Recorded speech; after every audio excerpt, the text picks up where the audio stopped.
also finds Rotorua preparing for one local sporting event that has become a long-standing annual fixture. As usual, the Daily Post will provide a comprehensive coverage. In fact, a healthy diet of local sports stories has always been an important part of the paper's content. I've often thought that if you have a sports story on the front page, you're just probably quite more likely to sell the paper than a hard news story. Sport is extremely important in this region. Prominent amongst those writing for the Post sport pages is Craig Tiriana. Well, Craig originally came, he'd started in advertising, and Robin Mason, the editor of the day, saw his potential because of Craig's great involvement in sport. And Craig took to journalism like a duck to water. 2000, I was starting to find my feet a little bit in my job. I'd been there a couple of years at the Post. I'd moved there from other things, and it had been a career change for me. It was I suppose a job I'd always wanted to do as a school kid, write about sports or be involved in sports in some way, and it was just phenomenal. Craig's writing reflects his wide interest in all local sport, and he has just reported on the remarkable success of a group from Rotorua Boys High School. Bradley Isles, Sam Hunt, Jordan Rangahika and Matthew Holton have won an international schoolboys golf championship in Ireland. These guys got together and they were all young golfers. Matt had played for New Zealand, Sam ended up playing for New Zealand, Bradley ended up playing for New Zealand, and Jordan being New Zealand Māori champion. So they were real good golfers. They were all there at the same time. And I suppose the master, Ian Woon, had enough passion to organise a trip for these kids and some supporters to get across to the World Championships, which had been running in the UK for quite some time. And they went over there and they won this thing. And I think Sam Hunt that first year was the individual champion as well.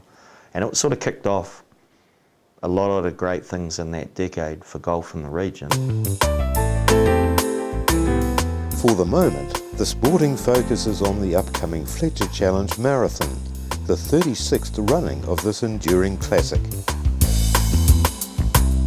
There are still all too vivid memories of last year's event, the first of its kind in New Zealand to be cancelled. It was a horrible day. It had poured rain most of the night before from memory. It was really chucking it down. Overnight there must have been lots of slips and things out the back of the lake, and they just made a decision it was unsafe for people to go. It caused a lot of controversy because there was people that were in the camp of the marathon must go on. It's only we're only running, no one's going to die or anything like that. But the organisers had a safety issue, so they binned it. But there were some people that still went out and did it, and I think like Rotorua, Colin Smythe, who had been in every single marathon, he went out with a group and they went around the lake. But apparently it was a bit like a commando course. In 2000, the weather gods smiled on the 36th running of the Fletcher Challenge Marathon. There is the usual fierce competition amongst the race leaders. First home, Phil Costley for the men, Megan Edhouse for the women. But over recent weeks, both local papers have devoted considerable column inches to a local body issue. With an upcoming by-election to replace Steve Chadwick's place on council, some are revisiting an old question.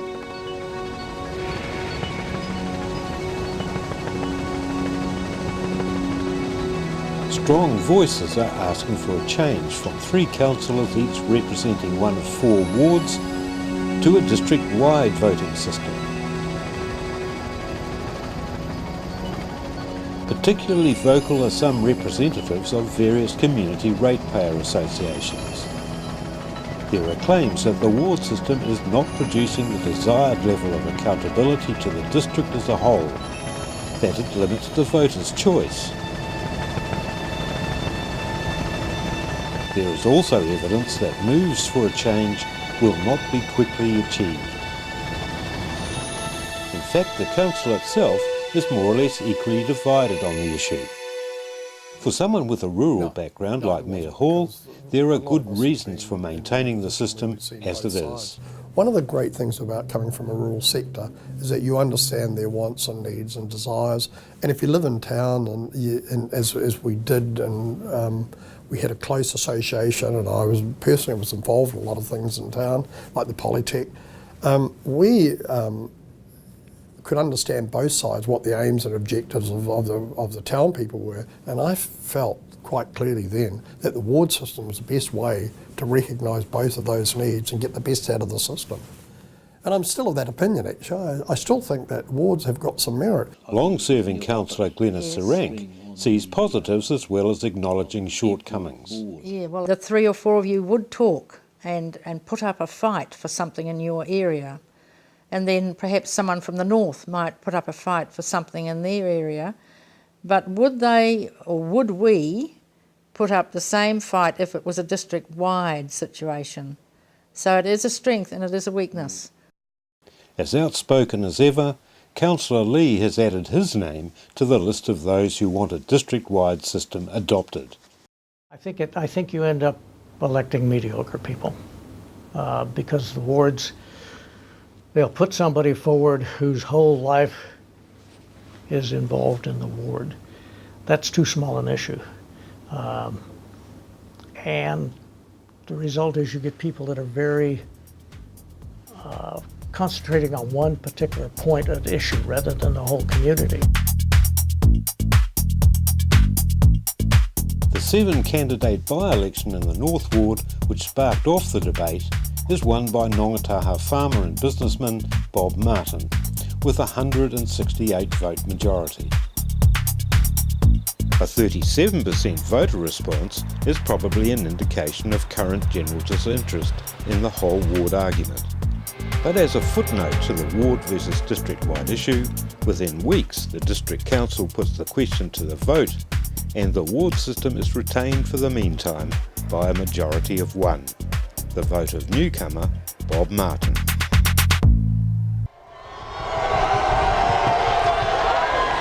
It's the first week of June. The venue is the International Stadium, and the fixture is one of Rotorua's annual sporting highlights.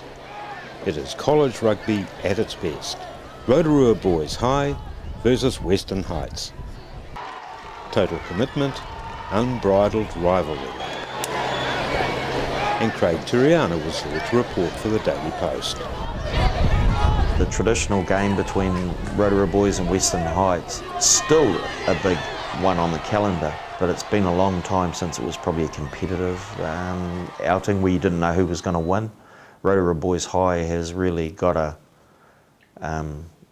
team that is amongst the best in the country as opposed to the best in the region now. You know, it's frequently up there battling for the national title or the top 4 or 5 schools in the region, whereas Western Heights is still a good strong school in the Bay region, but when you put them together it's a little bit like putting together probably say the Auckland Blues super team against maybe Manawatu provincial side, you know.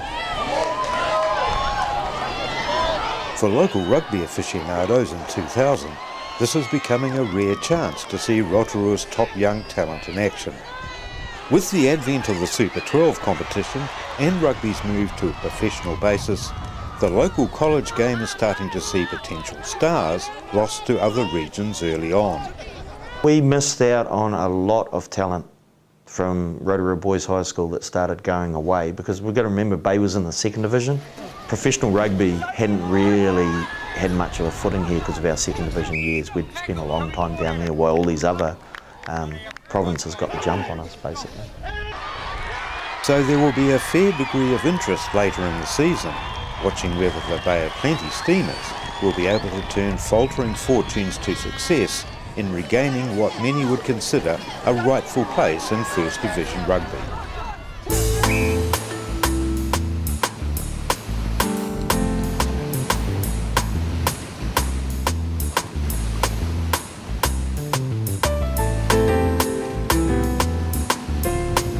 Queen's Birthday Weekend 2000 is not blessed with fine weather.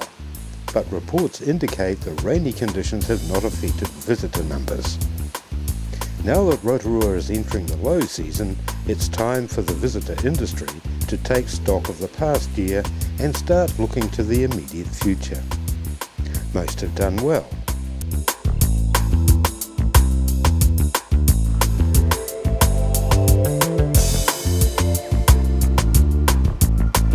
Annual visitor numbers have increased, perhaps boosted by a spin-off from the Sydney Olympics, certainly affected by the low Kiwi exchange rate, discouraging domestic overseas travel. With our currency sitting at 43 cents to the US dollar, our local farmers are certainly happy.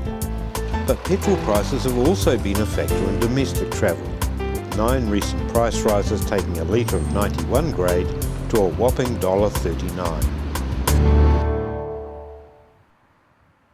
From its office headquarters beneath the old post office clock tower, Destination Rotorua is the tourism marketing arm of the Rotorua District Council. Until recently run by a very experienced Tim Cossa, a young Maori high flyer, Oscar Nathan, has been newly appointed to head the department. I think the neat thing about Tourism Rotorua's position in 2000 was we had started to solidify the Rotorua Tourism Strategic Plan that Tim Cossa had developed before he left. And the neat thing about that was very much I was fortunate because I pretty much was new to Tim's team, and then when he left, with his support and the industry's blessing, was nominated for his role, and I pretty much picked up a cohesive team. So I think we had a good plan, we had good mechanisms where we were able to sort of connect in with industry. We had a lot of portfolio groups going on. We had, and I think anyone that's in the year 2000, the promise of a new millennia, just made everything exciting. The year may have been positive for tourism, but looking ahead there are indications which give some a cause for concern. One Daily Post story reveals that arch-rival Queenstown, having enlarged its airport, is to get extra flights that won't be coming through Rotorua. Extensions to Rotorua's runway are still just at the talking stage, and the call comes to get things moving.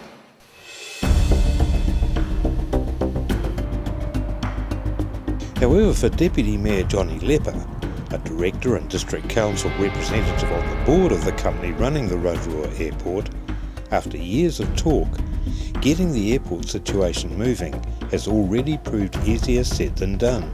The perception of people with the airport is that it's owned by the council and it can do what it wants to do when it wants to do it. Entirely wrong. The airport is now a private company. In fact, the council owns half of it and the other half is privately owned, sold by the government to private ownership. The airport was owned by an outfit called Avian Holdings out of Paraparaumu. So our first challenge was really to buy an ownership in the airport so we could have the discussion, really. But resolving airport ownership questions is just the start. Of immediate issue is the pressing need to extend the runway length to accommodate a new generation of jet aircraft that Air New Zealand is introducing to domestic routes. And with that comes another set of problems. At the northern end of the runway, the slowly increasing height of a large grove of culturally significant kahikatea trees are impinging into the safety zone of air operations. At the southern end, some of the extra land needed conflicts with future motorway plans. On its front page, the Rotorua Review even questions the requirement to expand existing facilities, and some readers' letters indicate what they feel about the need for a bigger airport. At the same time, there are other transport concerns. Transrail is about to discontinue its rail freight service. That worries those in the know, because when freight goes, the passenger service is almost certain to follow. Although the decline of rail from the days when the goods yard was an integral part of district life is apparent to all, the idea of no rail link at all causes considerable consternation. John Smale has more than a passing acquaintance with steam engines. Back in the 1960s, he began a tourist attraction that after almost 40 years has become a Rotorua icon. Now in retirement, John and others form a group aiming at keeping the Rotorua line open. Well, I was a bit disappointed insofar as a tourist, being tourist-minded. I could see the opportunity there for a very good tourist train. Not an old rattler, but a very modern train. And so I gathered together 3 or 4 people. It's a group that includes that tenacious promoter of Rotorua, Scotty Watson, and it becomes the start of a battle on more than one front, not the least being convincing the local powers that be it's a project worth pursuing. Scotty approached me, and at that stage I think it was just a hub, a nodal hub going to Patararu, turning around and coming back. And I liked the idea. I thought, this is great. This is actually another tourism item on our menu of events in Rotorua. It was owned by government, and once you start, unless you've got 100% support from your other partner, being the government, then it's really difficult to make any worthwhile headway. You can talk a lot, but it needs dollars. So while there is some support, the Geyserland Express Trust stand to face an uphill fight with a recalcitrant bureaucracy, a less than enthusiastic council, and the fact that tourists increasingly roll into town in luxury coaches running on roads that are improving all the time.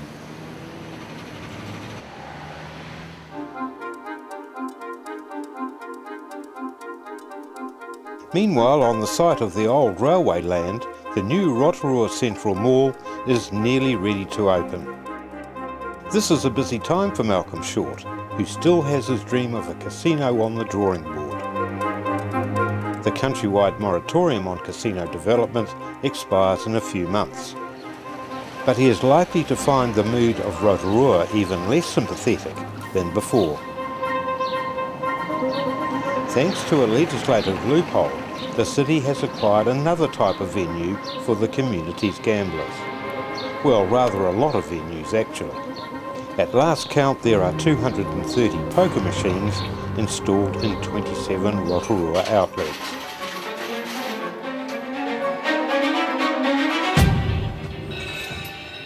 I don't think we took a strong editorial line on it, from memory, but certainly we canvassed views of all sides of it, and certainly, and the problem for Rotorua was that Rotorua is a sucker for these types of operations. Despite this viewpoint, the editor of the review does see the need for some sort of action.